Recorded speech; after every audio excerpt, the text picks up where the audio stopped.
Welcome to session 4 of Economic Applications class. Today we'll continue with chapter 2, that is Basic Concepts of Economics. So today we'll be dealing with the meaning of various terms that we come across in economics.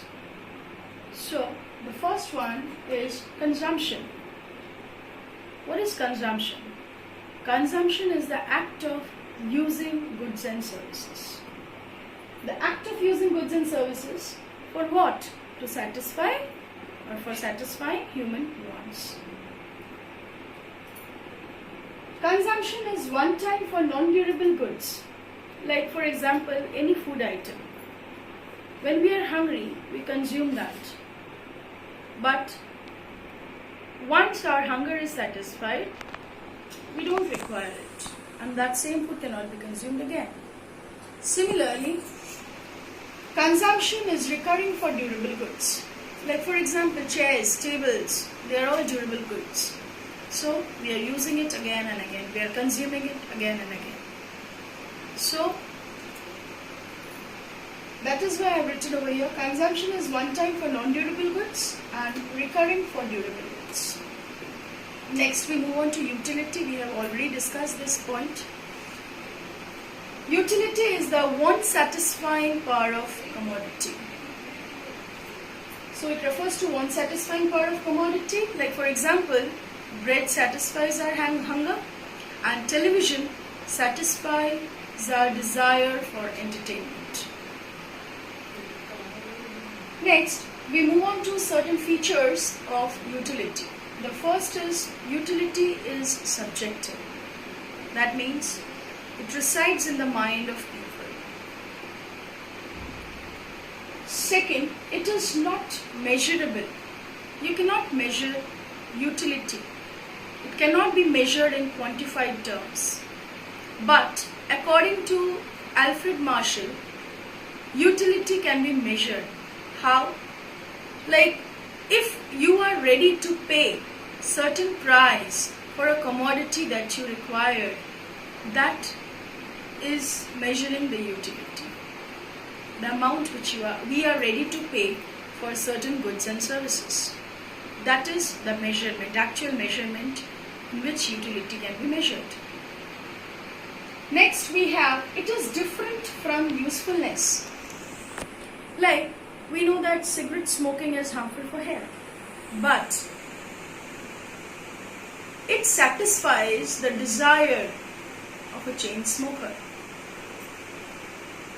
Although it is harmful for his health, since it satisfies his desire of smoking, therefore it is useful or it has utility for the chain smoker. Next we move on to it is relative. What does this point mean? Like when you are hungry and a plate of food is served to you, that plate of food satisfies your hunger at that point of time.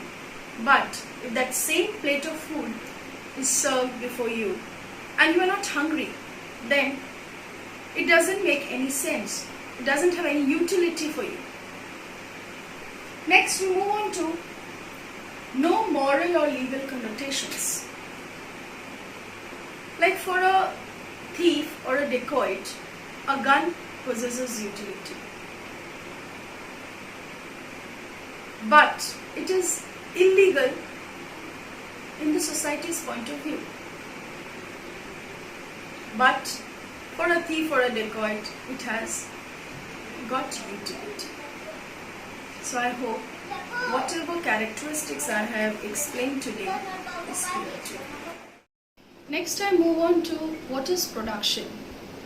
It is also an economic activity in which the raw materials are converted into finished and semi-finished products in order to satisfy human wants, and the main objective of production is again to generate income or earn profit. So it is the process in which raw materials are converted to finished and semi-finished goods.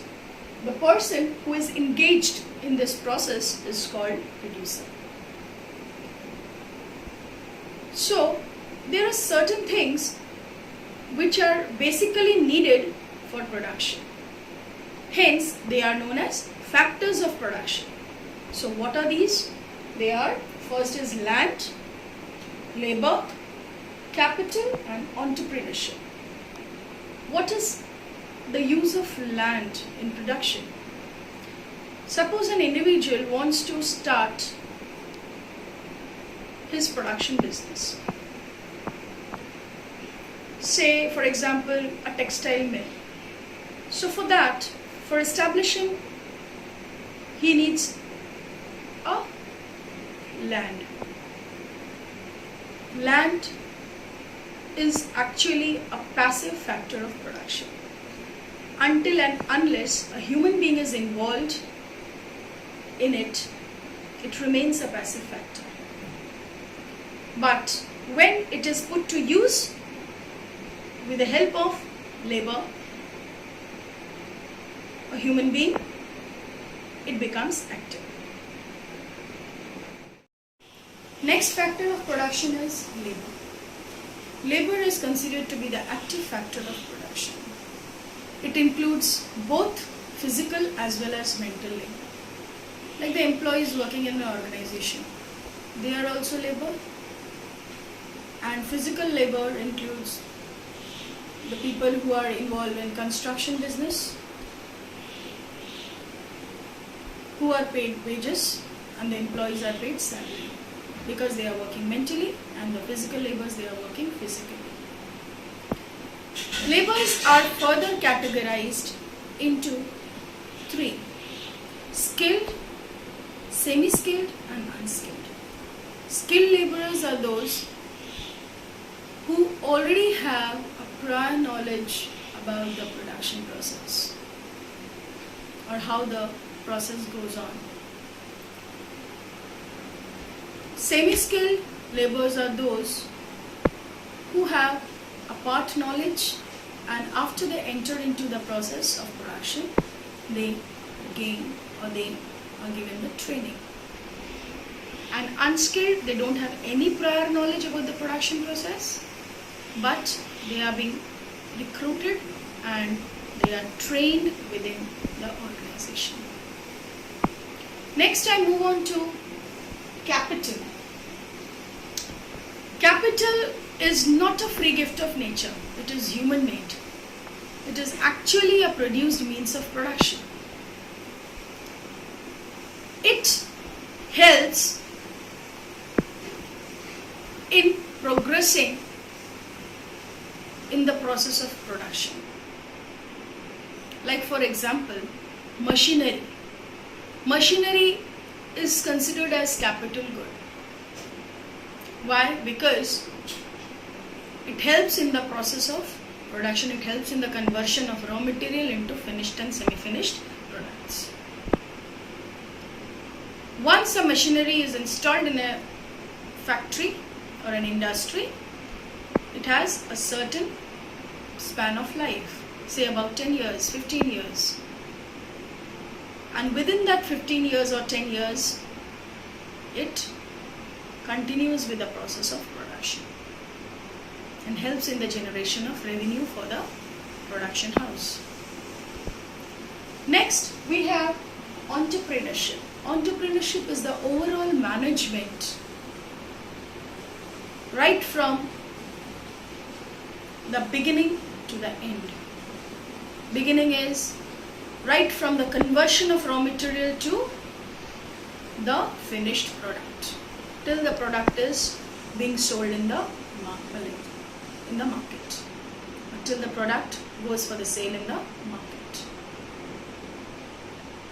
I hope till here it is clear to you. Next we'll continue in the next class. Thank you.